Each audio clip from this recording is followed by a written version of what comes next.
Hello అండి, Jenny Santoshi collection చూడండి. మనకి వినాయక చవితి డెకరేషన్కి మనము దర్వాజాలకైనా పెట్టుకోవచ్చు అటు ఇటు, లేదంటే సెంటర్లో వినాయకుడిని పెట్టినప్పుడైనా అటు ఇటు పెట్టుకోవచ్చు, లేదంటే సెంటర్లో అయినా పెట్టుకోవచ్చు. మనకి డెకరేషన్కి అయితే చాలా బాగుంటుంది. ఇది ఎప్పటికీ ఇలాగే ఉంటుంది, అంటే ఖరాబ్ కావడానికి ఏమీ లేదు. వాష్ చేసేసుకోవచ్చు. And light weight. మనకి వెనక కూడా రింగ్ ఉంటుంది, ఆ రింగ్ ద్వారా మనం ఎక్కడంటే అక్కడ తగిలించుకోవచ్చు.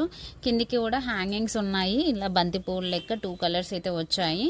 చాలా బ్యూటిఫుల్గా అయితే ఉందండి, బ్యూటిఫుల్గా అయితే ఉంది. కావాలి అనుకునే వాళ్ళు బుక్ చేసేసుకోవచ్చు. 1 పీస్ వచ్చేసి 120 రూపీస్ షిప్పింగ్ ఎక్స్ట్రా పడుతుంది. పట్టుకో, షిప్పింగ్ అయితే ఎక్స్ట్రా పడుతుంది. ఒక్కొక్కటి పెట్టేసి